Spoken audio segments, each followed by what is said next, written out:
प्रकरण तोय, भीतीचा अडथळा आणि पालकांचा मास्टर प्लॅन.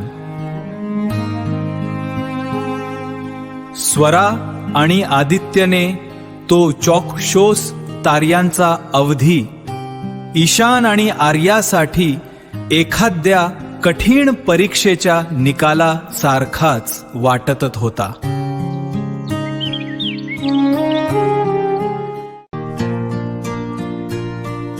पदवी मिळाल्याचा जो आनंद आणि अभिमान त्यांच्या कालपर्यंत ओसंडून वाहत होता,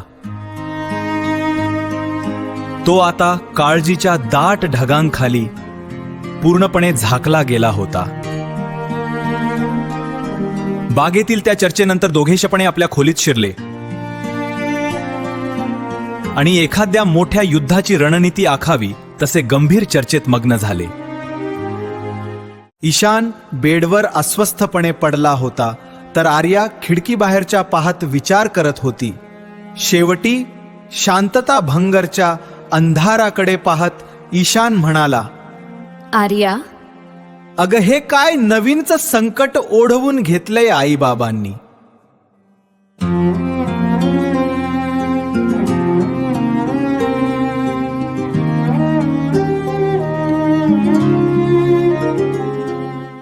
आपण किती रात्रंदिवस एक करून ही डिग्री मिळवली आणि आता ते आपल्याला एखाद्या साध्या सेल्समन सारखं मार्केटिंग करायला सांगत आहेत.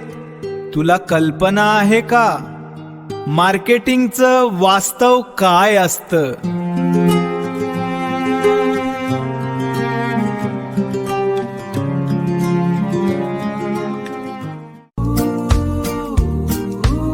कॉलेजमध्ये असताना मी काही मार्केटिंग करणारी मुलं पहिली होती. दिवसभर उन्हाताणात पिशव्या घेऊन फिरून ती बिचारी संध्याकाळापर्यंत पार कोमेजून जायची.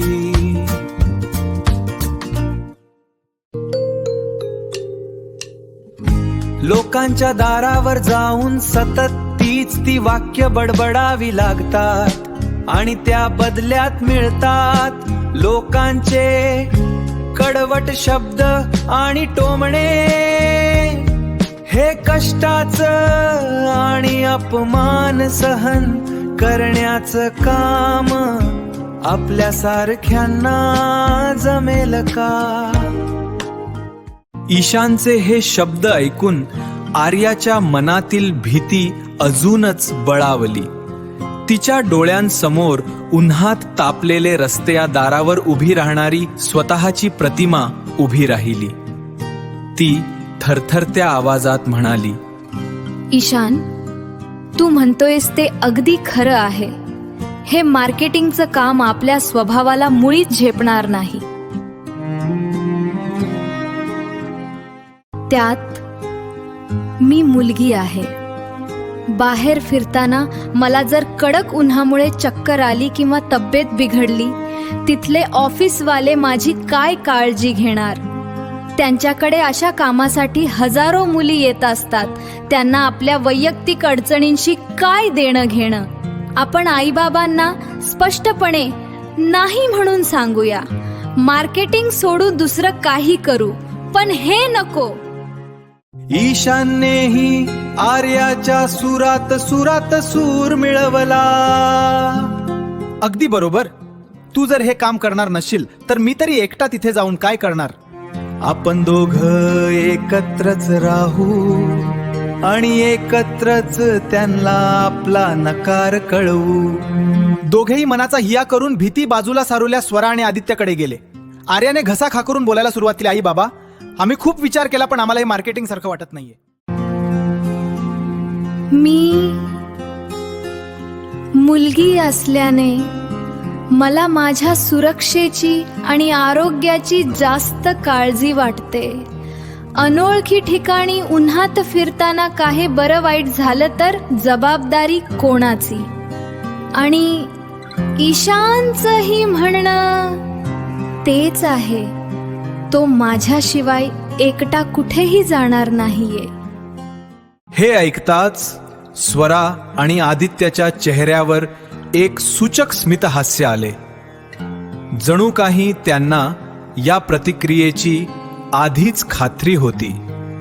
आदित्य आर्याच्या जवळ गेला आणि तिचे डोके मायेने थोपटत म्हणाला, पण आता खऱ्या आयुष्याची सुरुवात होत आहे. अग वेडे, आम्हाला पक्क माहीत होतं की तुमच्या मनात हेच आणि असेच विचार येणार, पण तुमच्या या सर्व शंकांवर आम्ही आधीच मार्ग काढला आहे. ज्या कंपनीत तुम्हाला जायचं आहे तिथे तुमचं ऑफिस एकच असेल.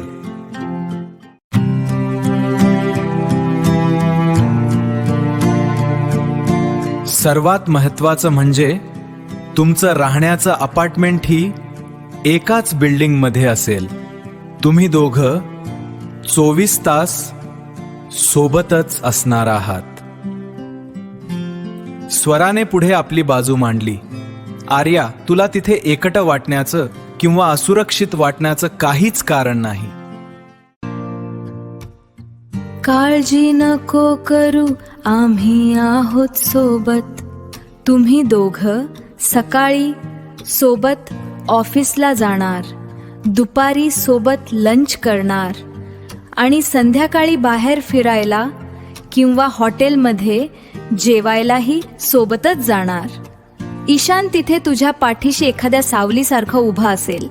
मग कशाची भीती वाटते तुम्हाला?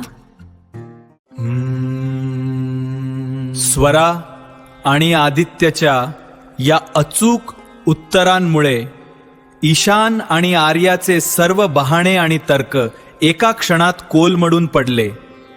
त्यांनी ज्या ज्या गोष्टींची भीती दाखवली होती त्यावर पालकांनी आधीच मास्टर प्लॅन तयार करून ठेवला होता.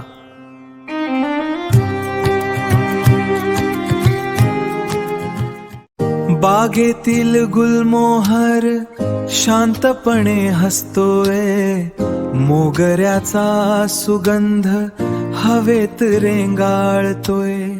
आता नकार द्यायला त्यांच्याकडे कोणतीही तांत्रिक किंवा भावनिक जागा उरली नव्हती. दोघांनी हताश होऊन एकमेकांकडे पाहिले आणि मनात विचार केला, आम्ही केवढी मोठी तयारी करून आलो त्यांना पटवून द्यायला, पण इथे तर सगळंच आमच्या विरोधात गेलं. शेवटी कोणताही पर्याय शिल्लक नसल्यामुळे आणि आईबाबांच्या दूरदृष्टीवर विश्वास ठेवून दोघांनीही जड अंतकरणाने होकार दिला. एका नवीन, आव्हानात्मक आणि अज्ञात प्रवासाची सुरुवात आता निश्चित झाली होती. त्यांच्या आयुष्यातील मार्केटिंगचे हे पर्व त्यांना काय शिकवणार होते हे मात्र अजूनही गुलदस्त्यातच होते.